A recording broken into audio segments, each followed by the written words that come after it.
Podcastirmãos.com. Olá, pessoas! Podcastirmãos.com, Jetlag entrando no ar. Eu sou o Paulinho, estou aqui com o Gustavo, que gostaria de ir pra Rússia, mas tem uma guerra pra resolver nesse meio de tempo aí.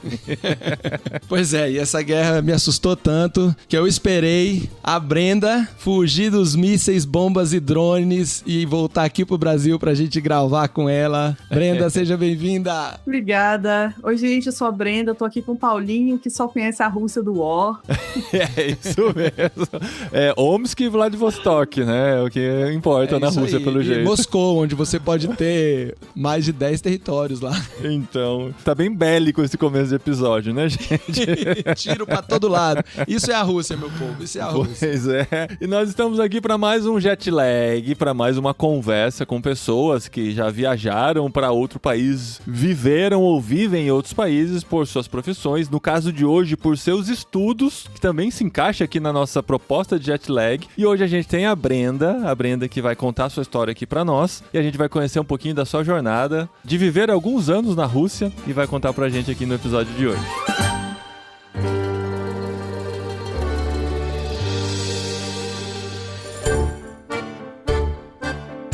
Muito bom, Gustavo. E aí? Como que você conheceu a Brenda? Como que ela veio parar no Jetlag? Paulinho, essa é uma pergunta que a minha memória não me ajuda muito a definir. É verdade. Não estava preparado para ela. Não. Eu já tentei pensar, mas é que eu não tenho resposta para essa pergunta muito clara. Acho que talvez a Brenda me ajude, porque lá no início da pandemia, um pouco antes da pandemia, acho que 2019, por aí, eu e a Brenda nos tornamos amigos online, conversando sobre a jornada que a Brenda estava vivendo de estudar medicina na Rússia. Ela ia entrar no nosso programa Go Together, mas aí o mundo teve a reviravolta da pandemia, a Brenda ficou presa no Brasil e sumiu. Olha que curioso, Gustavo. A gente já gravou um Jetlag na Rússia, que foi com o Willy Wolf. E eu lembro que foi o único episódio que a gente gravou junto, né? No mesmo lugar, eu e você. Ele tava na Rússia, é verdade. No Skype. E a gente tava junto em Brasília. E foi um episódio que a gente gravou um pouquinho antes da pandemia. Ele entrou no ar no 4 de fevereiro de 2020. Então foi meio que nesse meio tempo, né?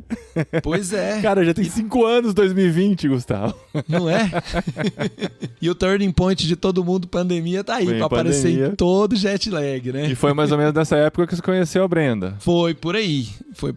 Só que a Brenda deu uma desaparecida e ela reapareceu agora em outubro, agosto do ano passado. Porque eu achei o contato dela nos meus contatos aqui, pensei assim, eu tava procurando algum Bernardo, botei B lá, apareceu Brenda. Falei, gente, será que tá viva ainda? Teve guerra? Será que voltou, que não voltou? A gente teve um hiato aí nessa amizade, né? Aí mandei uma mensagem despretensiosa, vives, né? Alguma coisa assim. Aí a gente voltou a conversar e a história é muito legal. Nós vamos contar essa história aqui no episódio. Como que foram esses anos de Rússia, de pandemia, de guerra. Graças a Deus ela escapou das bombas e está aqui viva para contar pra gente sua história, sua jornada. Uma jornada que tem muita coisa legal. Quando começou a guerra da Ucrânia com a Rússia, minha mãe, lá do Brasil, escreve pra gente aqui na Espanha: "Ei, tá tudo bem com vocês? Como é que tá? Em questão da guerra, eu tô super preocupado." Imagino a mãe da Brenda com ela na Rússia, né?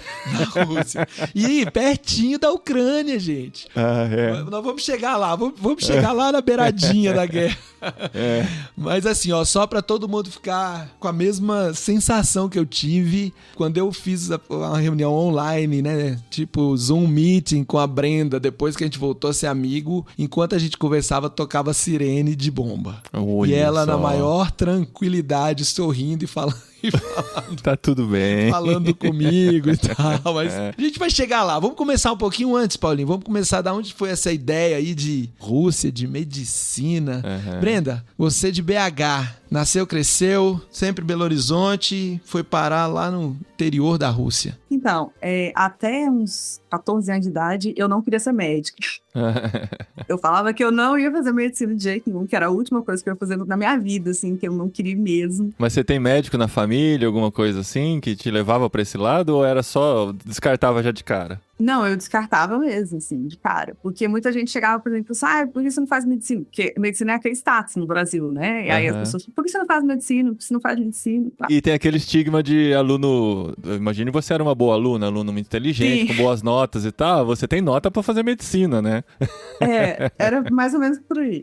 Aí eu falava que eu não queria de jeito nenhum. Mas aí teve uma época na escola, a gente teve que fazer uma feira de ciências. Aí a feira de ciências era sobre os sistemas, corpo humano e tal. Aí uma das bancas trouxeram um coração de porco. Tipo assim, pra expor lá e tal. Aí quando eu vi o coração de porco, eu fiquei apaixonada. Ah, é? Uau, podia ser o contrário, né? O normal é ser o contrário. Aí eu achei aquilo interessante e tal. Aí eu falei com a minha mãe, eu quero um livro de anatomia, eu quero descobrir o que é isso. Aí eu comecei a pensar em fazer medicina, só que eu não sabia por quê. Porque eu falava assim, gente, eu vou fazer medicina, mas no Brasil já tem tanto médico. As coisas já são tão, assim, às vezes é tão elitizada, é tão assim... Eu sempre tive a mentalidade de missões. Eu sempre sabia que eu queria ir pra fora, que eu queria fazer missões, que eu queria levar o evangelho de formas que eu usasse a minha profissão. Eu sempre tive isso na minha cabeça, assim, que essa seria a minha vida, desde pequena. E aí eu falei, mas o que eu vou fazer isso com a medicina aqui no Brasil? Como que é isso? Quando a gente tem 14 anos, a gente não entende mesmo tudo, não. Eu não sabia. Aí eu sei que, assim, quando eu tinha 15 anos, na escola, a gente teve que ler um livro que, eu não sei se vocês conhecem, chama Amor em Terra de Chamas. É a história de uma mulher curda que se casou com, na época eles chamavam de rebelde curdo, né? Ela era curda, morava no Iraque, a história é verídica. Depois que ela se casou com esse rapaz, ela foi morar com ele como refugiada no Irã. E aí eles foram ter o primeiro filho deles, eles moravam num campo de refugiados, e era tipo assim, 40 minutos do hospital mais perto. E ela tava ali em trabalho de parto, a sorte dela, assim, tinha uma senhora, era vizinha, gostava muito dela, e tentou ajudar e tal. Essa senhora era iraniana. E aí falou, não, a gente tem que ir pro hospital, mas eu não tenho carro, a gente vai ter que ir a pé. Aí ela andou 40 minutos já em trabalho de parto pra chegar no hospital. Chegou no hospital com essa senhora. Só acelerando o trabalho de parto, né? Uma caminhada dessa.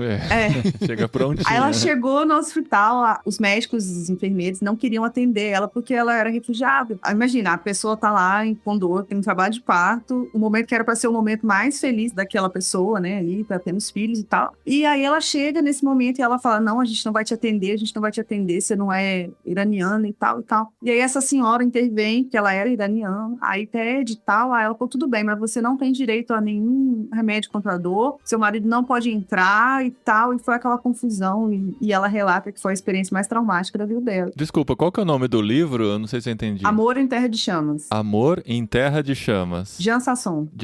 Ela é uma autora americana que ela escreve livros, histórias. A maioria das histórias são relatos verídicos sobre o Oriente Médio, alguma coisa ali no Oriente Médio. Quando eu vi essa história, eu parece que eu dei um estalo assim na minha cabeça. Eu falei, é isso, a medicina é para isso. Eu vou para lugares que as pessoas têm dificuldade de serem atendidas porque são refugiados, ou porque não tem recurso, ou porque não tem nada. E é para lá que eu quero ir. E eu sempre tive uma conexão com o Oriente Médio também. É uma história que nesse momento casou tudo, assim, e ali eu entendi. E quantos anos você tinha nessa época? 15 anos. 15 anos. 15 anos. E muito legal que você tá falando, eu tô lembrando da gente tendo essa mesma conversa 5, 6 anos atrás. Legal ver sua consistência.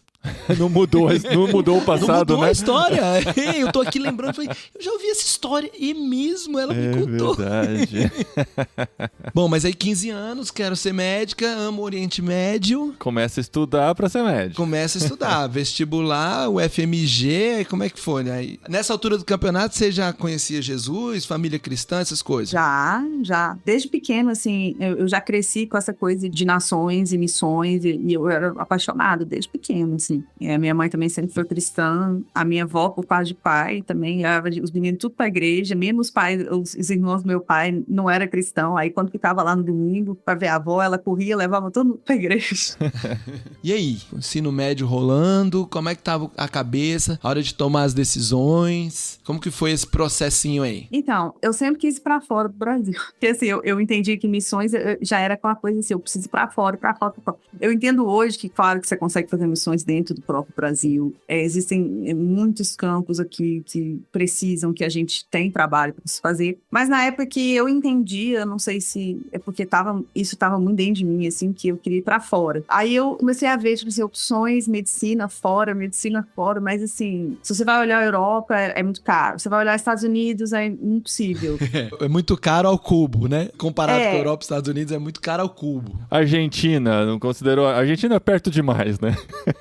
Então, cheguei a considerar a Argentina. Inclusive, estava, assim, eu tinha mandado mensagem, uma pessoa me recomendou um contato de uma pessoa que fazia os trâmites para a Argentina. Cheguei a mandar mensagem. Mas sabe quando você vai fazer aquela coisa te dá uma interrogação, você fala assim, mas sabe o que é isso? Você fica com aquela dúvida, você fica com aquele estalo, assim, que estão falando, mas se não for isso? Enfim, aí eu falei, vamos ver. E eu cheguei a estudar pro cursinho, cheguei a fazer o Enem. Não passei no Enem, porque eu sou aquela pessoa que estressa muito durante prova. Aí eu tinha um branco, eu estudava o ano inteiro, ia bem nas coisas. Chegava no Enem, eu não conseguia responder nada. Uau. Aí era uma tristeza. Eu ficava muito abalada com isso. Aí eu falei, você quer saber de uma coisa? Eu vou parar tudo que eu tô fazendo. Parei tudo. Nesse meio tempo, falei, eu vou fazer 2 anos de seminário teológico. Depois, nesse meio tempo, eu entendo o que eu vou fazer e eu procuro um caminho. Isso aí você tinha quantos anos quando você fez o seminário? 2016 a 2018 que eu fiz isso. Eu tinha já terminado o ensino médio. Fiz o ensino médio, aí fiz 1 ano de cursinho e não consegui entrar na faculdade, não passei no Enem, aí aquilo me deixou muito abalada. Aí eu falei, eu vou largar tudo, vou fazer esse seminário, que a minha mãe fez ele. Aí eu parei tudo, falei assim, eu vou tirar um tempo, como se fosse um tempo sabático mesmo, para poder pensar, orar, entender quais são os próximos passos. Nesses 2 anos, aquela coisa assim, que a sua perspectiva muda em muitas coisas. E, assim, lógico, a consistência do que eu queria, ela não mudou. Mas, assim, eu entendi que existe um mundo que eu podia explorar, que eu não estava explorando. Eu estava pensando na Argentina e tudo. E aí, o interessante é que esse 1 ano de cursinho que eu fiz, um dos professores de geografia, sei lá, ele contou a história de um aluno dele, também não tinha passado medicina, foi fazer medicina na Rússia. Ele só citou isso numa aula. Tipo assim, ele citou. Aí ficou lá guardado, mas assim, nem levei em consideração. Falei, Rússia, porque na minha cabeça Rússia é Europa, né? Então, assim, é tão caro quanto a Europa. Rússia fora de prestação. E ficou por isso. Por gostar de nações e tudo, eu sempre orava por nações. Eu sempre falava comigo assim, olha, essa nação, olha isso, olha aquilo. E assim, durante o seminário, numa aula de missiologia, o nosso professor, ele geralmente trazia missionários, ou que já estavam em campo, ou que tinham acabado de voltar, para contar a experiência pra gente conhecer, né? E uma dessas pessoas que estavam indo pra Rússia era a Cris e o Samuel. Eles estavam indo pra Copa, porque o Samuel trabalhava na escolinha de futebol. Isso, o Samuel é da área de esportes, né? Isso. Você conhece então, Gustavo? Conheço, tô rindo aqui, que esse mundo de missões, cara, é muito pequeno, é impressionante. É muito pequeno. A Cris e o Samuca são muitos amigos do Leandro, meu irmão, que a gente já gravou aqui, que mora na Albânia. Quando eu cheguei na Coreia pra ir no Congresso de Lausanne, eu cheguei no hotel, primeiro dia, o hotel não tinha meu registro e eu fiquei lá tentando conseguir entrar no hotel e tinha uma brasileira que se aproximou e começou a me ajudar. Aí ela falou, você parece demais com um amigo meu que chama Leandro e mora na Albânia. Era a Cris, cara. Lá na Coreia. Muito doido isso. Muito doido. E aí agora você tá falando da Cris e do Samuca, eu tô dando risada. Porque aí lá a gente conversou bastante, tem oportunidades. Eles hoje moram na Amazônia. Eles moraram muitos anos na Rússia e voltaram, moram lá em Manaus e tem um projeto lá bem legal, mas continuou com o sonho de voltar, né? Mas tá ruim de voltar pra Rússia nesses tempos. Cara, mas enfim. Mas já que você abriu esse parênteses, o Vili também tá na Amazônia, não é? Pois é, o Vili também tá na Amazônia. Ué, como assim? O pessoal vai... Olha seu destino, Brenda. É a Amazônia? Verdade, cara, verdade. Mas o Vili não tá em Manaus. O Vili, só pra atualizar aí nossos ouvintes, né? O Vili, ele se casou lá na Rússia com uma moça russa e tudo mais. E aí, com o desenvolver da guerra, o Vili e ela decidiram vir para o Brasil, porque tava uma pressão forte para os russos irem pra guerra. Ele não era russo, ele não ia, tava chata a situação. Aí não tinha emprego, eles estavam dando emprego só pros russos que sobravam, sabe? Então ele tava com dificuldade de sustentar a sua família, trabalhando lá. A esposa queria viver um tempo de Brasil, e eles vieram pro Brasil. Ela fez ETED da Jocum, 1 ano lá em Curitiba, e eles foram pra Amazônia, montaram um projeto que trabalha com ribeirinhos, então eles não estão na cidade grande, estão numa cidade bem pequenininha, fazendo um projeto de desenvolvimento de produção de castanha do Pará e exportação. Tiveram um filho e é muito legal. O Vili foi esse que gravou com a gente há 5 anos aqui no Jetlag. Então, assim, daqui 5 anos a gente atualiza a sua história, Brenda, mas vamos continuar nela. De volta pra Brenda, mas só pra atualizar essa daí do Vili. Rússia pra Amazônia, né? Verdade. Mas daí você conheceu esse casal e eles te incentivaram nesse sentido. Então, na verdade, aí quando a gente terminou a aula, eles estavam indo pra Rússia pra Copa e tal, e aí eu terminou a aula, eu cheguei pra Cris conversar e falei, Cris, me dá seu contato, vamos manter contato? Porque eu tenho algo no meu coração sobre a Rússia, mas eu não sei o que que é, eu não sei se é ir, voltar, fazer uma missão, fazer uma viagem, fazer o que que é, não sei. Aí peguei o contato dela e a gente ficou conversando e tudo. Depois disso, assim, a gente conversou, mas não se encontrou de novo. Eu tive um sonho, Deus às vezes fala comigo muito em sonho. E o sonho que eu tive, eu tava num lugar, assim, no auditório, e só se falava inglês naquele lugar, e eu encontrei a Cris como se ela estivesse numa cozinha, assim, e eu falava com ela assim, olha, o que você tá fazendo aqui e tal? Aí ela falou assim, eu já cheguei aqui. E aí ela virava pra mim, e você? Eu falei assim, eu vim pra cá também, eu tô aqui também, e tudo, e eu vou estudar aqui agora. E aí eu falava pra ela, o que você tá comendo? Ela falou assim, olha, esse aqui é um doce muito bom daqui, um doce muito típico, come, prova, não sei o quê. E aí, isso aqui é uma bebida, prova essa bebida e tal, não sei o quê. Aí, beleza. Aí ficou aquilo na minha cabeça. Aí eu acordei, mandei uma mensagem pra Cris e falei, Cris, eu tive esse sonho e tal com você. Vocês estão já na Rússia? Vocês já foram? Como é que vocês estão? Porque na minha cabeça era só pra, tipo assim, o sonho era tipo assim, mandar uma mensagem, ver se tá tudo bem, essas coisas assim, né? Não, a gente acabou de chegar e tudo, estamos aqui se adaptando, tal. Depois de uns dias eu fiquei com essas coisas na cabeça e falei assim, gente, o professor uma vez no cursinho falou sobre medicina na Rússia. Aí eu mandei uma mensagem pra Cris, falei, Cris, você conhece alguém que fez medicina aí em Moscou e sei lá, porque na minha cabeça Rússia é só Moscou, né? Só tinha Moscou, né? Apesar de ser o maior país do mundo. Aí eu falei pra ela, você conhece alguém e tal? Ela falou assim, olha, tem uma brasileira que veio fazer medicina em Moscou, ela tá aqui, vou te passar o contato dela, você conversa com ela. Falei, beleza. Aí conversei com essa brasileira e tal, ela falou assim, olha, Moscou, eu fiz medicina aqui em Moscou e tal, moro aqui, eu nem lembro o nome dela, porque a gente só trocou essa mensagem. E aí ela falou assim, eu não te recomendo fazer medicina em Moscou, porque é um pouco mais caro, é uma cidade muito cara de se viver, porque é muito turística, porque na época não tinha essa diminuição do turismo, não tinha guerra, não tinha nada. Ela falou assim, só que eu conheço muitos brasileiros que vão pra Kursk. Aí eu falei assim, como assim? Me fala mais e tal. Ela falou assim, olha, deixa eu dar o contato de uma empresa que leva esses brasileiros. Entra em contato com eles e vê. Aí entrei em contato com a empresa, chamava Aliança Russa. Essa empresa nem existe mais, porque durante a guerra os brasileiros pararam de ir, então a empresa quebrou. Mandei mensagem pra eles e tal. Aí eu falei, tá, eu gostei dessa ideia. Eu tive aquela coisa que eu falo assim, é aqui. Só que eu falei assim, como é que eu vou falar isso nos meus pais? Que eu vou pro outro lado do oceano. Que ano que era esse? Era 2018? 19? Isso era início de 2018. Eu tava ainda no seminário. Antes da Copa do Mundo ainda, né? O pessoal tava no frenesi da Copa do Mundo de 2018. Exatamente. Enfim, aí eu conversei com meu pai primeiro. Aí quando eu falei com meu pai, nossa, que ideia maravilhosa, vai mesmo, eu tô te incentivando. Uau! Eu vou resolver tudo pra você.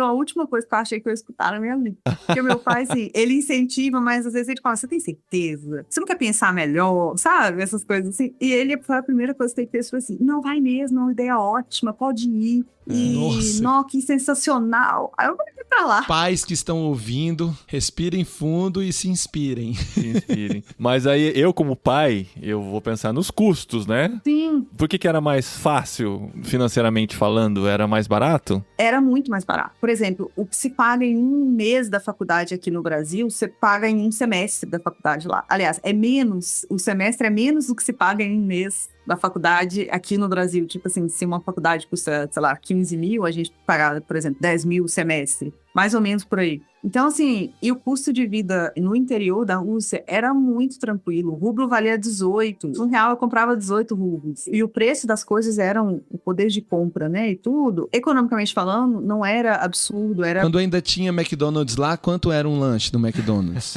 Era tipo assim, um combo, 300 rublos. Era tipo assim, no valor da moeda, quer ver? Eu converter pra você ver.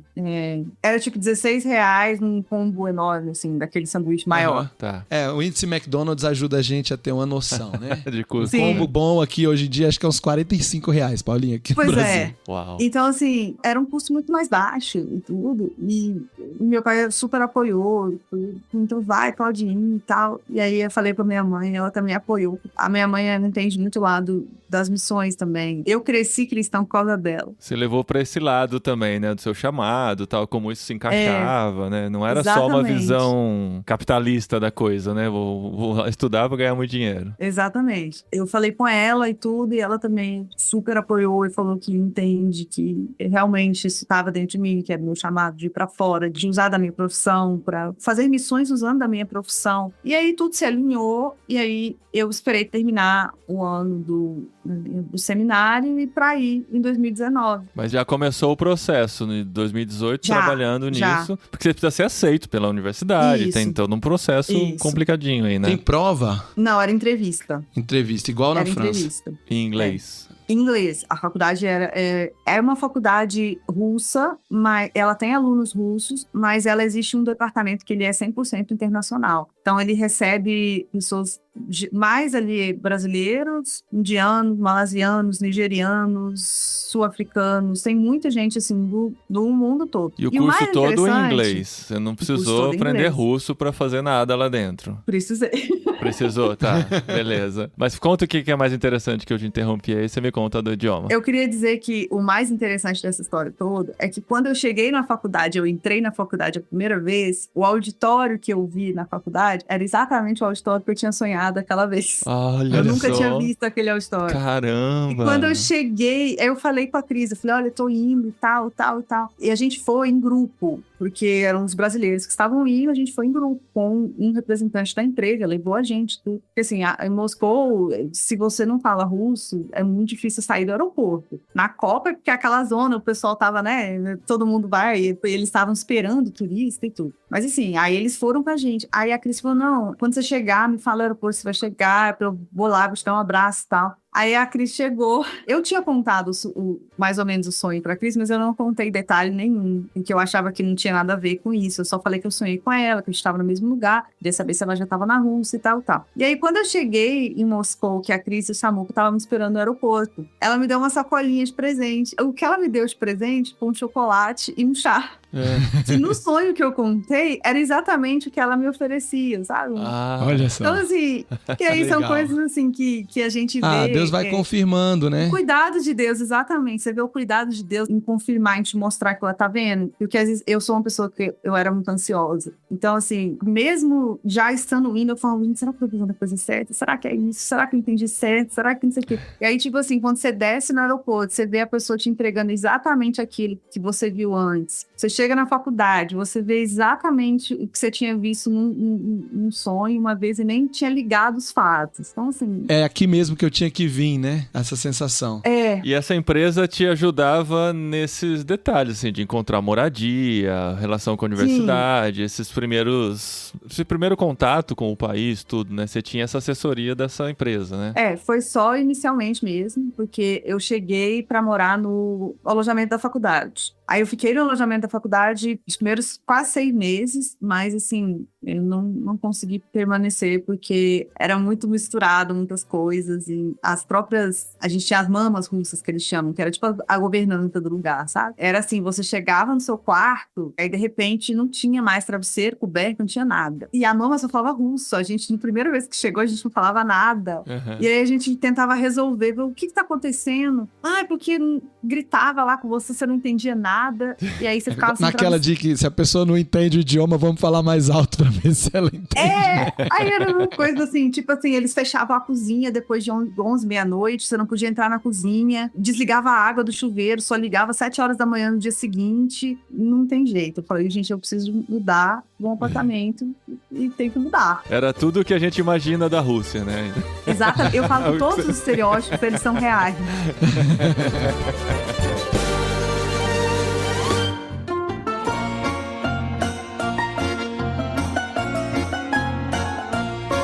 A pergunta que vem, eu acho que pode passar pela cabeça de muita gente, que assim, você não conseguiu, né, por sua ansiedade e tal, não conseguiu passar nas provas no Brasil, começou a pesquisar outras opções, foi pra Rússia. Eu sei que você é suspeita a dizer como alguém que se formou na Universidade Russa, mas o fato de ser mais barato faz com que o curso seja mais simples, ou você teve toda a carga que você precisava pra se tornar uma médica mesmo, né? Como que você vê essa comparação com a medicina no Brasil, ou na Argentina, ou qualquer outro lugar do mundo? Eu falo que no Brasil, o mais difícil é você entrar na faculdade. Na Rússia, não é difícil você entrar na faculdade, o difícil é você sobreviver. O que você teve mais de dificuldade? Nossa, gente, é surreal. Assim, foram momentos muito difíceis, porque eles são muito, muito, muito exigentes. E não só com matéria, mas eles são exigentes com todo o seu comportamento, sabe?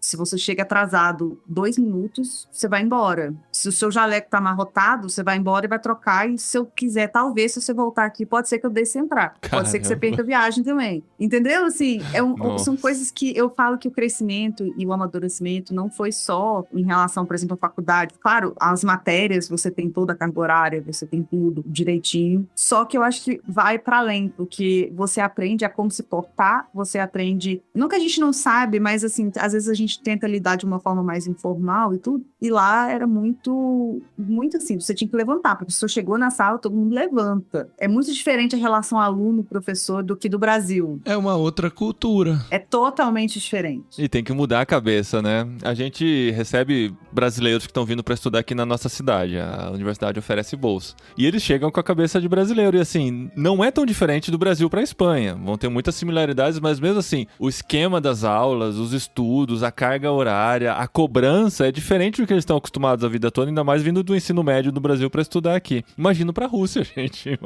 Se aqui eles já o primeiro ano deles aqui é de choro, é de sofrimento. Depois eles entram no ritmo, aprendem, né? Eu não consigo imaginar na Rússia como que é isso. Cara, choro e sofrimento no modo hard. A gente tinha professor que era tão maluco, tão maluco, tão maluco. Se ele não gostasse que você escreveu, rasgava na sua frente. Ah, isso tem aqui também.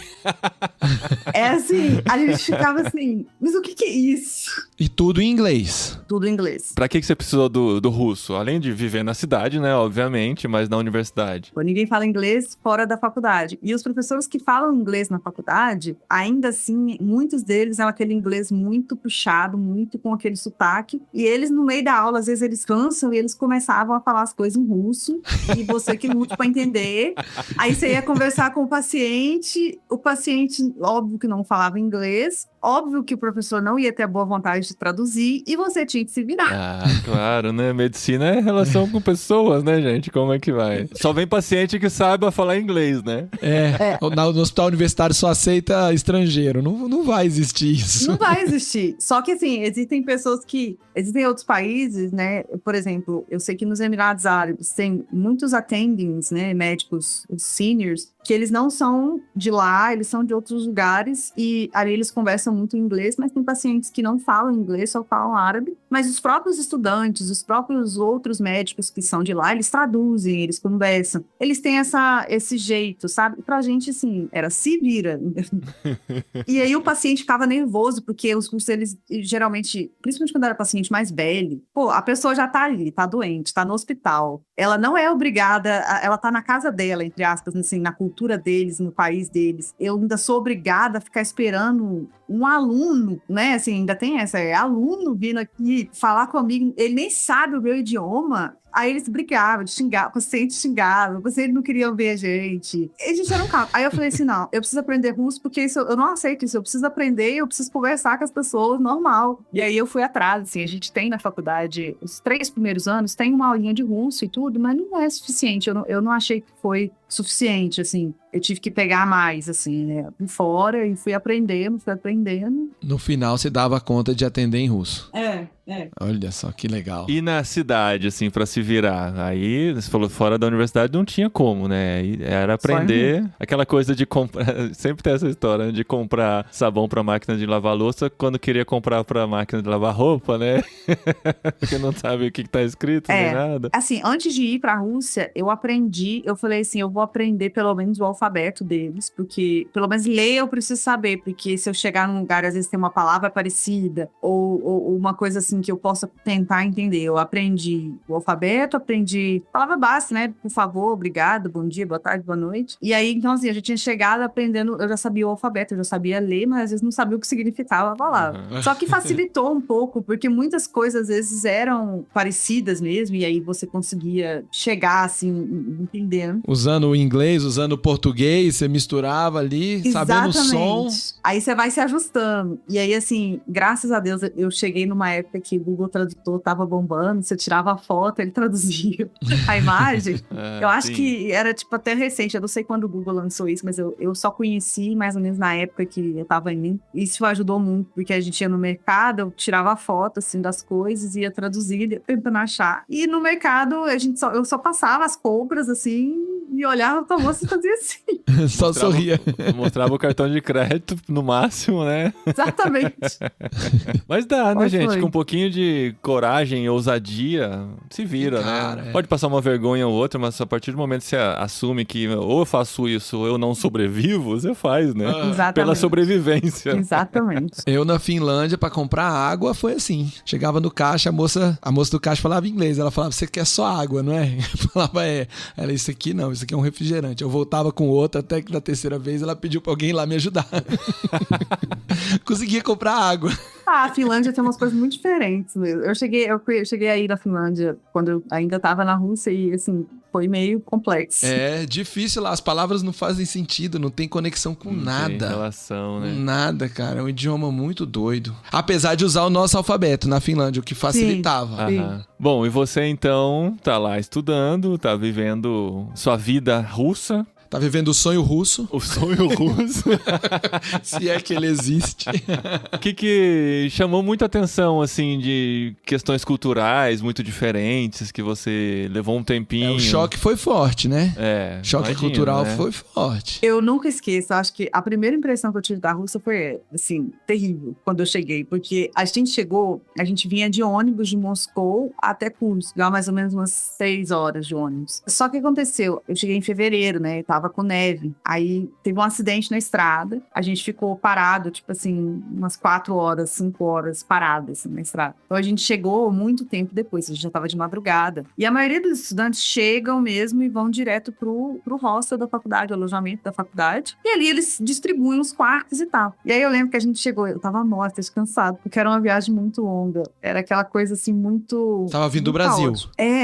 Voos, a gente veio, tudo. foi Brasil, naquela época ainda tinha voos assim, de outros lugares, foi Brasil, Londres, Moscou. Aí chegamos em Moscou, pegamos um ônibus, mas era para ser 6 horas. A gente gastou umas 5 horas a mais por causa da estrada. Tava morto, descansado. Nossa. E aí chegamos lá no alojamento da faculdade, aí descemos com as malas, aquele frio, aquela coisa. E mala de mudança, né? Não era uma malinha de viagem, era uma mala mais De mudança. caprichada. Eu tava com 2 malas enormes, uma mochila nas costas, uma bolsa com um computador na mão. Ai.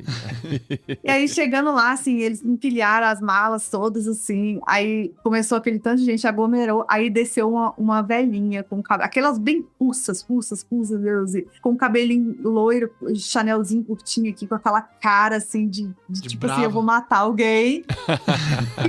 Aí começa a gritar, cara. Aí o menino que veio trouxe O a guia, gente né, até... da viagem. Ele também era estudante da faculdade, só que ele tava, acho que no último ano já, e aí ele falava russo, e aí ele tentando ajudar a gente, né, e aí eles tinham que dividir os quartos, aí ela ficava lá gritando, eu preciso de 2 meninas. A gente não tava entendendo direito, tava todo mundo cansado, e aí a gente tava tentando ver pra onde que ia e tudo, e às vezes a gente demorava pra responder e aparecer 2 meninas na frente dela, por exemplo. Aí ela começava a gritar, gente, ela gritava, tipo assim, ele traduzindo, falou, o que ela tá falando? Aí ele tá assim, não, ela tá brava porque vocês estão demorando a resolver a vida, já acorda de noite, ela quer dormir, não sei o quê. Gente, eu sei que eu cheguei no meu quarto, e quando eu cheguei, eu deitei no meu travesseiro, comecei a chorar. Ah, o primeiro Eu falei, o que eu impacto. fiz da minha vida? Esse impacto da chegada, né? Porque tem o jet lag, tem o cansaço da viagem, tem a estranheza do lugar, né? O frio, a cara de brava da mulher. Eu vim aqui pra ser maltratada, né? Mas aí eu dormi, eu acho que eu tava cansada mesmo, assim. Aí eu dormi, no dia seguinte acordei bem, acordei tudo certo. Aí a gente foi fazer o que precisava, mexer com o documento da faculdade, aí foi mais tranquilo. E você pegou o jeitinho russo de lidar com eles? Porque eu sempre digo que as pessoas são diferentes do que a gente espera, mas todas vão ter um jeito de se lidar, né? Porque senão eles não tinham sobrevivido, a humanidade não tinha sobrevivido até hoje, né? Tiveram que aprender como lidar com eles. Você conseguiu entender o jeito do russo pra pelo menos ter uma mínima relação de amizade, sei lá? Amizade é uma palavra muito forte. Ah, tá. Mas enfim, eu consegui lidar, assim, diminuir um pouco o estresse do dia a dia, sabe? Assim, porque, na verdade, o início era muito complicado, porque tudo era muito estressante, porque a gente não sabia o que esperar. A gente não sabia, você chegava na faculdade, por exemplo, você não sabia o que esperar do professor, você não sabia se o professor ia ser uma pessoa normal, conversar com você, ou se ele ia começar a gritar às 7 horas da manhã do seu ouvido, entendeu? A gente não sabia. Então, eu tive que aprender a lidar, assim, você ia conhecendo, você ia sabendo, você falou, não, tá, eu já entendi, isso aqui eu sei como é que é. Não, isso aqui, beleza, tá, a gente tem que chegar desse jeito. E a gente aprendeu a lidar, no dia a dia você vai se ajustando, se adaptando, se ajeitando. Aceitando que lá é do jeito deles, né? Exatamente. Porque se você entrar numa de eles fazem errado, o jeito deles tá errado, o meu jeito é o certo, você não consegue viver. A gente tá no país deles, então assim, entre aspas, eu sou obrigada a entender e aceitar, então tudo bem. E uma cultura milenar, né? Exatamente. Mas você conseguiu fazer, você falou que a amizade é muito forte, mas você teve algum relacionamento com russos, assim, sei lá, de amizade, junto? De amizade. De amizade. Sim. Não, ou pode ser, sei lá, romântico também, vai que tem, né?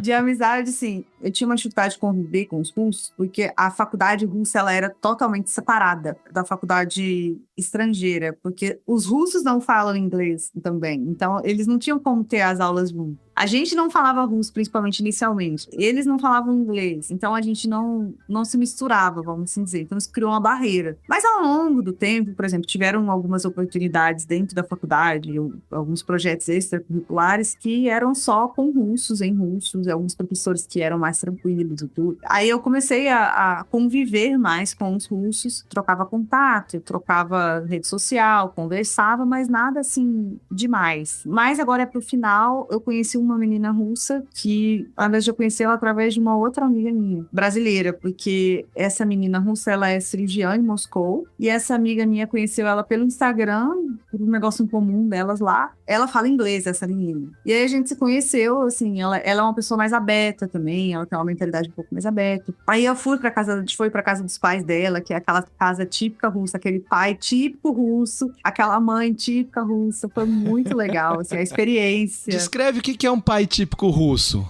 Cara, eu não sei descrever. Aquela pessoa que você olha assim, tá com a camiseta, sentado com 2 copos de vodka na mão e que toda hora levanta e vai fazer um brinde. Só falta aquela touca assim, ó. Aquela touca de pelos, né? Barbão. É um estereótipo. Eu imagino com barbão. A camiseta com a foice e o martelo ou não? Mais ou menos por aí. Não, aí não. Mais ou menos por aí. Enfim, aí eu tive uma experiência muito legal, porque eu fui lá várias vezes na casa deles, aquela casa enorme. A família mesmo, igual a gente tem aquela típica família brasileira, eles têm a típica família russa. Aí aquela comida aiada, eles bebem muito culturalmente, né? Eu não gosto, não. Eles culturalmente, e cada vez que vai tomar um gole do copo, tem que fazer um brinde, aí levanta todo mundo, bate o copo, faz um brinde, é um evento. Então, assim, foi bem típica a experiência. Ah, dá pra se acostumar, vai. Dá, no final chega a ficar divertido. Depois de 6 anos, você já tá escaldado, você começa a rir. Esse povo não vai mudar, tem jeito, deixa eu dar risada. E com relação às igrejas, você chegou a frequentar uma igreja russa? Como é que foi a busca por uma igreja cristã na Rússia? Então, em Kursk, tinha uma igreja do pessoal nigeriano, com um pastor nigeriano. Eu tinha ouvido falar em uma igreja que era dos russos e tinha uma igreja de brasileiros, que eram só brasileiros. Que tinha ido um pastor, um casal de pastores vieram do Brasil, moraram em Moscou um tempo, de Moscou foram para Kursk. Eu cheguei a frequentar um tempo a igreja dos nigerianos. Eu gostava até bastante, mas assim, é uma diferença cultural muito grande. Eu não me importava, mas assim, eles tinham o jeito deles, o grupo deles, assim, era um pouco... Não é que era fechado, mas assim, eles tentavam te incluir, mas era uma coisa meio, sabe? Você vai pro culto e volta. Acabou que não dava muito pra você amizades fazer... vamos maiores. sair. Não saía, porque eles eram muito dentro deles mesmo. Tal qual os brasileiros, né? Que tem aquele grupinho de brasileiro, por mais que eles interagem, eles acabam ficando ali entre eles. A igreja russa, eu nunca cheguei aí, porque, na verdade, eu não conhecia, nunca cheguei a procurar. E nessa época que falaram comigo dessa igreja russa, eu ainda não falava russo, assim, muito bem. E aí eu falei, não vou procurar. Era um lugar pequenininho também, não era muita coisa grande, nada disso. E aí tinha a igreja dos brasileiros. Aí eu ia na igreja dos brasileiros. Pelo menos pra ter algum tipo de relacionamento ali, de contato, ouvir uma palavra. Assim, cheguei a fazer amizades ali dentro, conheci pessoas muito bacanas, ao longo da faculdade ajudaram muito, com muita coisa. Tinha um menino que ele falava russo, ele estava acho que no 4º ano quando eu cheguei, ele já tinha aprendido a falar russo, então ele falava, olha, se vocês precisarem de ir no banco, de ir na farmácia, me fala, eu posso ajudar e tudo. E realmente ele ajudou muito, porque é para abrir conta no banco. Como é que você abre uma conta no banco sem falar russo? Eu precisava abrir a conta. Não, gente, mas é impressionante, né? Você tá em Kursk, uma cidade que se você não procurar no mapa, você não sabe onde é e tal. E você lá acha uma igreja de brasileiros, cara. Não basta ter muito brasileiro, tem que ter brasileiro cristão pra formar uma igreja, né? Impressionante, a gente tá pra todo lado mesmo. Exatamente.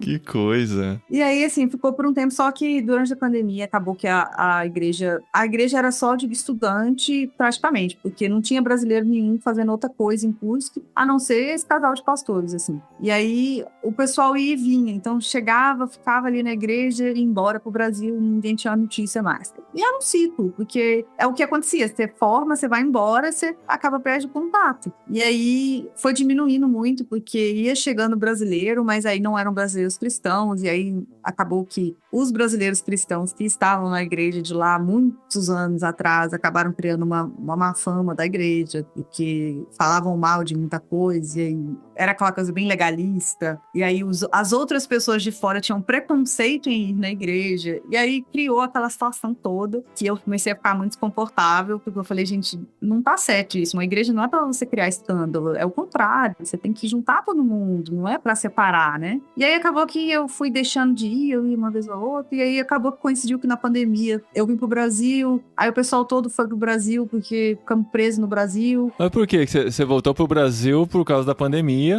riscos de saúde a faculdade, e tal? A faculdade começou a ficar online. A gente tinha muito medo da pandemia lá, porque a Rússia, eu não sei se vocês chegaram a ver nos jornais e tudo, a Rússia estava retendo dados, eles estavam retendo informação, então a gente não tinha noção da realidade do que estava acontecendo. E aí a gente ficou com muito medo, porque a gente falou, cara, se eu tiver que ficar internada no hospital com aqueles médicos malucos, o que eu vou fazer da minha vida? Não podia entrar ninguém, não podia fazer nada. Você tinha que comer a comida do hospital. Aqueles médicos que você conhecia bem, né? Porque você fazia medicina. Justamente porque a gente conhecia, que eu falei, cara, eu não quero. Se acontecer qualquer coisa, o que eu vou fazer? E aí, a maioria das pessoas, a gente ficou com muito receio, a faculdade falou, não, vai ficar online até segunda ordem. Aí todo mundo foi voltando, cada um pro seu país, um tempo. E aí no Brasil fechou, aeroporto, fechou tudo. Aí não tinha voo, aí foi aquela confusão. E aí teste de Covid pra tudo. tudo. Resumindo, aí ficamos no Brasil 1 ano e pouco. Com as aulas online ainda. E durante esse período, a igreja, quando voltou, já o pastor voltou, mas aí já ninguém ia, aí já estava todo mundo desacostumado. E aí acabou que foi perdendo. Logo depois da pandemia veio a guerra, e aí ele foi embora, e aí não tem mais igrejas brasileiras. Acabou a pandemia. Acabou não, né? Depois que estabilizou um pouquinho melhor a pandemia, você voltou pra Rússia pra continuar o curso. Era pra eu ter voltado antes, mas eu tive um problema, porque o meu visto, ele tava pra vencer até X data, e aí eu tinha que entrar no país entre 30 a 50 dias antes do meu visto vencer, porque senão eu tinha que renovar ele aqui no Brasil, e eu tinha que esperar mais 1-2 meses a carta convite chegar. Quando eu fui pro aeroporto, eu tinha feito o teste de Covid, eu não tinha, tava negativo o teste, cheguei no aeroporto com o meu teste negativo, só que no dia que eu cheguei, tinha 2 dias que tinha mudado o site da companhia aérea, falando que o teste só valia se tivesse uma margem de 72 horas da sua chegada. A gente passou Era por 72 isso. horas, aí virou 48 horas. Isso. Foi uma coisa assim. E aí eles falam, você tem que refazer o teste. Eu te coloco num voo, no próximo voo, que aí dá tempo de você fazer o teste ficar pronto e você ir. Porque como o teste estava negativo, eu tinha feito no dia anterior, qual que é a probabilidade do teste estar positivo? O teste é positivo. Ah, não. Eu em São Paulo, cheia de mala, pronta pra voltar, o teste de Covid positivo. Eu falei, o que eu faço? Ele falou, não tem jeito de você embarcar, você não consegue entrar com esse teste positivo. Só que o problema é que se eu não embarcasse naquele dia, o meu visto, eu não conseguia entrar de novo, eu ia ter que ficar 2 meses esperando. Aí eu perdi a documentação. Não embarcou, não foi? Voltou pra casa? Não embarquei, não fui. Voltei pra casa. Passei a noite no aeroporto, eu e minha mãe. Foi esperando voo, esperando tudo pra poder voltar pra BH, enfim. Voltamos. E aquela coisa, né? Você ficar em casa, aí tinha que ficar isolado. Eu já tinha tomado vacina, né? Já tinha a época da vacina, já tinha tomado a vacina. Enfim, só que isso foi em 2020... Eu ia embora em 2021, final de 2021. Aí deu tudo errado. Aí eu tive que esperar uns 2 meses, mais ou menos fevereiro de 2022. Só que aí o que aconteceu? O meu documento ficou pronto. 1 semana depois, a guerra começou. Nossa vida. Caramba. E aí, assim, eu não sabia o que fazer. A faculdade ainda tinha estendido o período online, porque outras pessoas também tiveram problema com visto, com documento. Tinha pessoal indiano também que não estava conseguindo por causa desse negócio de teste e tudo. Aí a faculdade estendeu um pouquinho o período online. Só que aí, nesse período, começou a guerra. Aí eu falei, meu Deus do céu, o que eu faço? Aí eu tinha que voltar. Falei, gente, eu preciso voltar, eu preciso terminar a minha faculdade. E aí, o documento chegou e a gente tá assim, mas e a companhia aérea agora? Porque a Europa começou a cancelar todos os voos. Cancelou, não tinha voo para Moscou. Aí só tinha 3 companhias que faziam uma fortuna a passagem. Só que a sorte que eu tive é que eu comprei numa companhia que continuou a fazer a primeira vez que eu comprei. E como eu não embarquei, o cara falou comigo da companhia, falou, você pode ligar e remarcar a sua passagem para outra vez, você não vai perder o dinheiro. Falei, beleza. Aí eu consegui remarcar a passagem e eles iam me cobrar a diferença. Aí eu falei, não foi culpa minha que eu não fui, foi culpa de vocês. Não foi culpa minha que eu peguei Covid. Foi alguém que espirrou. Eu fui jogando, assim, foi culpa de você, não tem nada com isso. Aí ele falou, não, tudo bem, a gente não vai te cobrar. Eles estavam muito flexíveis, até por conta do Covid mesmo. E aí, consegui fazer a troca da passagem, sem precisar pagar nada mais e tudo. Aí cheguei, voltei literalmente no meio da confusão. E todo mundo tá assim, gente, a gente tá querendo ir embora, você tá voltando. O que você tá fazendo? Você é maluca? Falei, gente, eu preciso terminar a minha faculdade. Eu tô no terceiro ano da faculdade. Eu não posso perder. Jogar todos esses anos fora, né? Não dava mais. Jeito. Mas você chegou lá no começo da guerra. Mas ainda era uma guerra que estava acontecendo do lado ucraniano. Sim. Era a Rússia atacando a Ucrânia. Sim. Lá em Kursk, tava tudo vida normal. Não tinha nada. Era a Rússia atacando a Ucrânia, não tinha... A gente sempre escutou desde o primeiro ano da faculdade, tinha caça voando. Mas é porque, como é perto da fronteira, eles faziam esse controle militar. Lá em Kursk tem 2 bases militares muito fortes, que é sede de várias regiões que se encontram ali. Então, assim, isso nunca assustou a gente, porque a gente sabia dessa questão. E eu brinquei, tem gente que, quando eu fui, o pessoal falava, gente, se acontecer uma guerra, você tá do lado da Ucrânia, o que você vai fazer na Rússia e tal? Se acontecer guerra, não sei o quê. Eu falei, não, gente, se acontecer, aconteceu, mas assim, qual que é a probabilidade? E tem tantos anos de Rússia e Ucrânia brigando, qual que é a probabilidade de acontecer uma guerra onde eu estou, né? E pequena probabilidade, mas existiu. Porcaria de 6 números da Mega Sena que eu não joguei. Foi mais ou menos isso aí. Mas enfim, e aí a gente, no início, a gente só escutava os aviões, os caças passando, porque só que eles passavam sempre por causa da fronteira. Isso sempre teve um controle muito forte entre a fronteira Rússia e Ucrânia, tanto terrestre quanto aérea. E aí, assim, não abalava tanto. Só que aí passou o tempo foi passando, e as coisas começaram a apertar. Porque a gente começou a receber notícias de que a Ucrânia estava recebendo armamento da Europa, dos Estados Unidos, que eles estavam começando a atacar a Rússia de volta. E aquela coisa aí, a gente começou a ver que nas cidades mais para baixo um pouco, nas regiões mais embaixo, que os negócios estavam começando a ter conflito nas cidades e começando a chegar drone nas cidades, míssil e tal, e tal, e tal. Só que inicialmente eu ficava assim, tá, a gente tem um sistema antimíssil aqui no curso que realmente ele funciona. Só que na minha cabeça, sim. Sistema antimíssil, abate o míssil, não sei pra onde que ele vai, mas não cai, né? Evapora. Desaparece. Evapora. E aí, o que começou a acontecer? Começaram a jogar as coisas... Tão boa a ingenuidade, mantém a gente vivendo tranquilo.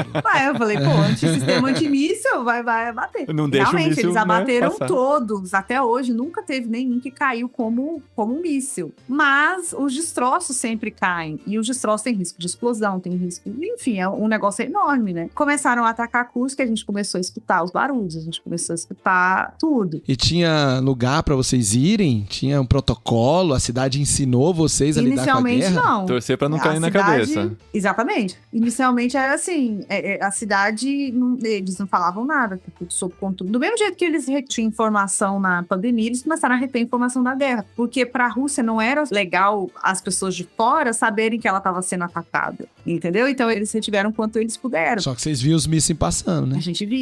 Aí a gente começou a ouvir explosão, aí eu ia dormir, qualquer barulhinho eu acordava, assim, assustada. As primeiras semanas foi um caos. Uau. E depois eu comecei a me acostumar, porque tinha barulho e era geralmente só à noite. Eu falei, vou fazer o quê? Não tem o que fazer. Aí a coisa foi apertando, eles começaram... Embora de lá, nem pensar, né? Não, porque eu tinha que terminar a minha faculdade.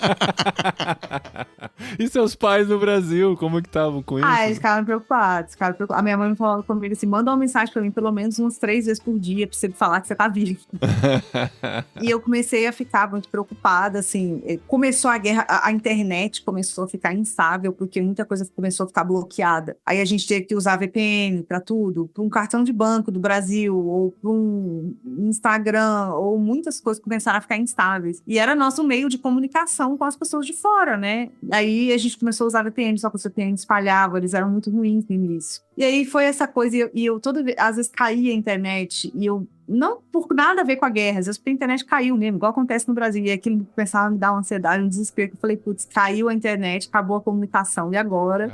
E aí depois voltava, e sabe aquela coisa de tensão o tempo todo, de você não saber como vai ser daqui a 5 minutos. E as sirenes? Porque eu me lembro da gente conversar online, e você falar, tá ouvindo esse barulho? Eu falava, tô. E aí você falava, é sirene de drone atacando. E continuava a conversa. Já era uma fase mais madura, né? Sua na guerra. Mas... As sirenes, elas eram assim, inicialmente não tinha sirene, em 2022 não teve sirene, aí começou em 2020, no meio de 2023, a sirene era assim, eles começaram a fazer testes das sirenes, eles falaram assim, tal hora vai tocar, não é nada, é só um teste. Aí começaram inicialmente a fazer os testes. Beleza, fizeram o teste. Aí daí a pouco falaram assim, olha, a sirene só tocava quando era uma ameaça muito grave, era uma coisa muito forte. Aí uma vez ou outra tocava sirene. Quando tocava, os professores falavam, olha, se tocar sirene e tiver alerta ligado, vocês não precisam vir. Só me avisem, porque às vezes a gente não tá sabendo, que às vezes a sirene toca no centro, mas não toca perto, porque ainda estavam ajustando, né? Aí tocava no centro, mas não tocava perto do hospital, que era mais longe. Era assim, tocou sirene, aí a gente ficava em casa, então tava mais flexível. Só que começou a aumentar, assim, exponencialmente, o nível das ameaças. E aí eles começavam a tocar sirene o tempo todo, e a gente tá assim... Aí eles falaram assim, não, a gente não vai mais tocar sirene pra drone. Agora a gente só vai tocar sirene pra míssil de tal a tal hora do dia. Dependendo da hora, só nem vai avisa. tocar... dependendo...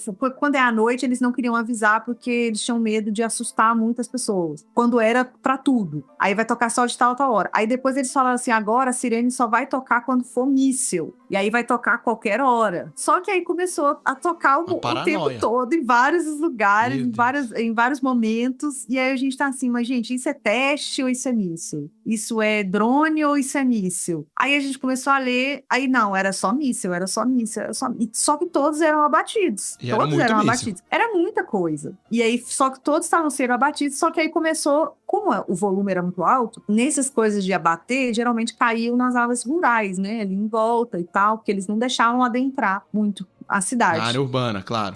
Aí chegava, começavam a bater e tal, só que começou a perder o controle e começou os destroços a caírem em lugares urbanos. Tipo assim, teve uma vez que caiu à noite num hospital, que era o hospital escola, que a gente tinha que ir todos os dias praticamente para aquele hospital. Aí caiu... Caiu um pedaço de míssil. Pegou fogo, as coisas? O destroço do míssil. Começou a pegar fogo, aí eles evacuaram o hospital, isso foi à noite. Evacuaram os pacientes e por risco de uma explosão, né, maior e tudo. No dia seguinte, as aulas naquele hospital, eles falaram, olha, não vão para esse hospital. Aí foram cancelados. Só que na semana seguinte, já tava todo mundo lá de novo. Vida normal de novo. Os pacientes, os alunos e tudo normal. Tudo. Vida normal. Caramba. Então, assim, aí a gente começou a ficar um pouco mais receoso, porque a gente tá vendo, olha, tá caindo dentro da cidade. Aí eu lembro que a gente falou com a vice-reitora da época, cada ano você tem uma da época, a gente chegou e falou pra ela que a gente estava preocupado, que a gente não sabia o que fazer, a gente é estrangeiro, a gente não sabe lidar com isso, a gente nunca teve isso no nosso país, entendeu? E eles, teoricamente, estão acostumados com guerra, milenarmente falando, é aquele histórico, eles sabem o que é guerra, a gente não sabe. Aí a gente foi e falou, olha, tá vendo aqui, ó, caiu mais ou menos perto do centro da cidade um destroço de míssil, e aí? Aí ela falou assim, não, mas se caiu o destroço é porque o sistema de míssil tá funcionando, caiu foi o destroço, não foi o míssil. Aí a gente tá assim, tá, mas vocês têm um plano de fuga? O que vocês têm? Não, a gente tem um plano secreto que se acontecer a gente revela. Eu falei, o quê? Que boa, agora eu tô tranquila. A gente ri, mas é tenso. É claro, eu tô rindo porque eu tô aqui. Aí eu falei, gente, mas aí a gente acabou que levou do jeito que dá, porque eu falei, ó, a faculdade não vai fazer nada, a guerra vai continuar, a gente tem que lidar com o que tem que lidar, então a gente tem que se adaptar, e aí a gente foi, aí chegava dia, tocava sirene, a gente só sentava no chão e continuava conversando normal, entendeu? Caramba. Aí a gente parou, eles falam, fique longe da janela, só que a gente já nem levantava mais de onde a gente estava, porque era tanta sirene, era tanta coisa, que você falava assim, eu vou viver no corredor, então, porque é lógica. Nossa. E aí começou a virar normal, era cotidiano, ninguém se assusta mais, ninguém, tanto com sirene quanto com barulho de míssil sendo abatido, com tudo, tremia, às vezes o chão, os prédios, tudo tremia. E spoiler, você sobreviveu, né? Tá aqui contando pra gente tá contando história. pra gente, sobreviveu de volta ao Brasil, agora tem 2 semanas que ela conseguiu chegar de volta. Acabou de voltar pro Brasil, né? Você tá falando de BH com a gente agora, contando toda essa história, mas você terminou, finalizou tudo que tinha que finalizar lá. Terminei, me formei.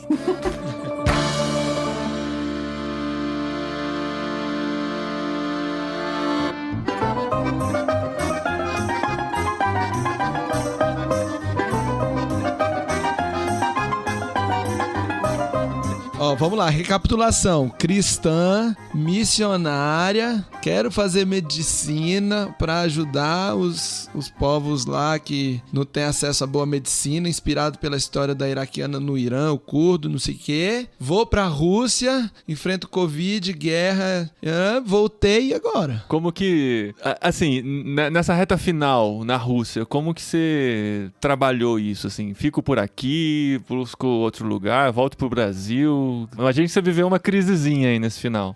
Então, a minha ideia era, desde o início da faculdade, era terminar a faculdade e ir pro Oriente Médio. Eu queria ir pro Oriente Médio, direto. Falar assim, não, eu vou acabar a faculdade, eu vou pro Oriente Médio. Vou dar um jeito, eles têm boa relação com a Rússia, deve ter alguma coisa que vai me facilitar, enfim. Só que aí eu comecei a perceber assim que no Oriente Médio você tinha que fazer vários processos e existe uma dificuldade muito grande de contratação, porque eles, por exemplo, eles querem uma pessoa que já seja mais sênior na profissão, ou então as pessoas que começam, eles dão preferência para as pessoas de lá. Então, assim, eu comecei a ver que tinha uma dificuldade em certos lugares. Do recém-formado, né? Exatamente. Isso eu atinei um pouco, foi logo depois da pandemia. E aí eu comecei a tentar pensar em estratégias, o que eu faria, porque eu não queria ficar no Brasil. O Brasil nunca foi meu plano A, nem B, nem C, nem nenhum.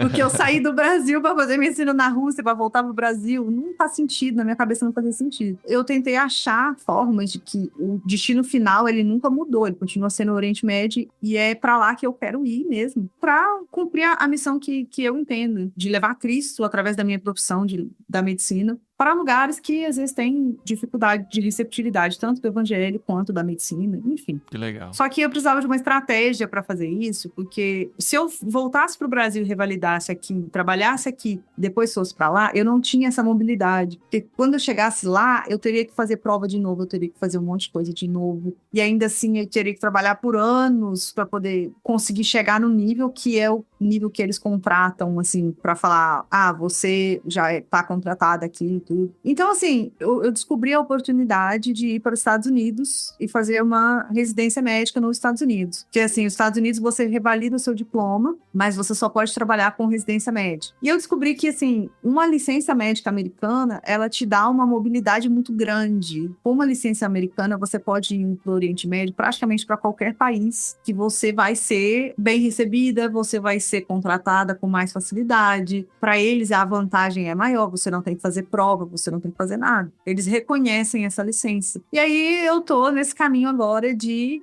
tentar conseguir inicialmente uma vaga de pesquisadora nos Estados Unidos, para que durante esse período em que eu trabalho com pesquisa, eu consiga aplicar para residência e terminar o processo, porque são muitas burocracias e é tudo muito caro. É aquela coisa que você tem que estar em algum lugar com uma fonte de renda em dólar para você conseguir dar conta do processo, sabe? E eu tô nesse caminho de ir atrás. E o grande risco de ir para os Estados Unidos é a pessoa se encantar com a facilidade da vida lá, né? E ser mordido pelo bichinho do capitalismo e falar, poxa, aqui eu posso viver bem melhor com a minha profissão, imagina só eu trabalhando aqui e tal, e perder a visão, né? Então, além de todo esse preparo, tem que ter esse preparo espiritual e psicológico também, né? Porque uma vez lá... Exatamente. Brenda, como é que funciona essa história de fazer pesquisa nos Estados Unidos? Que você falou que vai trabalhar pesquisando, enquanto isso, organizar a residência. O que é essa história de fazer pesquisa? Como que funciona? Então, eu participo de grupos online de pesquisa que são baseados nos Estados Unidos, mas eles são online. Eu estava na Rússia, eu conseguia cooperar e trabalhar com eles, mas assim, de forma voluntária, né? Eu fiz isso no sentido de você construir ali um pouco de currículo, você construir uma base, você aprender. O pesquisador, ele é um emprego. Tem duas formas, tem o voluntário e o que é um emprego. O que é voluntário, ele é muito mais fácil de ser achado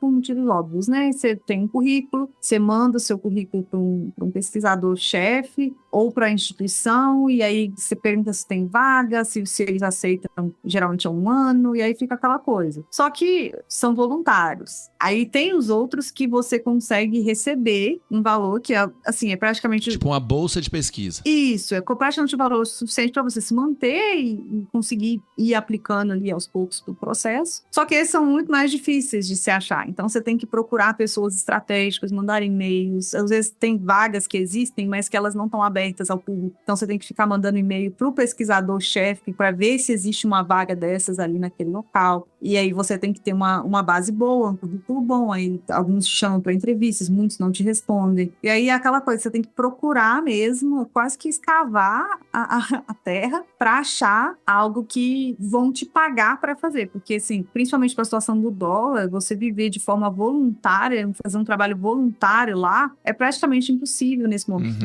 Porque o dólar, assim, tá insustentável. Viver com o dinheiro do Brasil lá... Não dá. Tenso. Tenso. Não dá. E aí, assim, eu tô nessa fase de estar procurando uma vaga remunerada. Em pesquisa, o meu foco é em cirurgia, porque a pesquisa, ela te ajuda também no sentido do networking, de quando você vai aplicar para residência, você consegue fazer estágios, porque geralmente os pesquisadores, eles, no meu caso que eu quero cirurgia e eu tô procurando vaga de cirurgia, eles são cirurgiões, então eles trabalham no hospital também, então você pode rodar com eles podem te dar uma carta de recomendação, e aí você faz as provas, e aí você faz as entrevistas depois no processo de aplicação. Então, assim, a minha ideia inicial era procurar pesquisa por conta disso, porque a pesquisa remunerada eu teria como viver lá, né, me sustentar, e ao mesmo tempo faria um networking com pessoas que seriam interessantes, assim, para continuar a minha caminhada. Que poderiam te indicar na residência na mesma área. Exatamente. E enquanto isso, você não consegue trabalhar no Brasil, teria que validar o seu diploma no Brasil. Revalida. Mas sua ideia é ir logo, né? É ficar aqui no Brasil só matar a saudade do cheirinho da casa da mãe, da avó e já dar no pé. Comer um pão de queijo, cafezinho. O Gustavo, a Tente, ela oferece alguns programas, né? E o Go Together é um que vai junto, né? Com a pessoa que vai pro campo. Pra alguém que tá hoje, assim, na situação que a Brenda tava, na época de decidir estudar fora e tal, como que um estudante pode se aproximar da Tente? Como que a Tente pode ajudá-lo nesse momento de preparo pra estudar fora do país, por exemplo? Olha, muito legal sua pergunta. Ela não foi combinada, hein? Não, olha só. Não foi mesmo. Não foi nada porque antes de gravar, você comentou que a Brenda chegou a conversar na época, mas acabou não acontecendo. O que a Tente poderia ter ajudado a Brenda se tivesse rolado na época? Aí viraram duas perguntas, né? Tá bom. Com a Brenda morando lá na Rússia, o Go Together poderia ter sido uma mentoria para ajudar ela nesse comecinho do choro e do choque, da adaptação cultural. Apesar de que a gente começou a conversar, ela já estava lá. Tá. Ela veio pro Brasil por causa do Covid, e aí, durante o período que ela estava aqui, foi que a gente falou, não sei se faz sentido, porque ela vai continuar morando no Brasil. Não tinha horizonte, né? Todos se lembram que a gente viveu uma época assim, sem um horizonte, a gente estava olhando muito curto prazo. Na segunda etapa, talvez um mentor com experiência em países de guerra poderia ter ajudado, dado mais paz e tranquilidade durante essa caminhada. Quem faz o programa Go Together, ele tem um mentor que não necessariamente é um mentor para a vida inteira. Dependendo da época da vida, da profissão, enfim, esses mentores vão trocando e a gente pode auxiliar nesse processo de entender a vida, entender a cultura e o foco em manter a sua fé. Eu sempre falo isso quando eu explico o Go Together, porque como a gente viu ali com a Brenda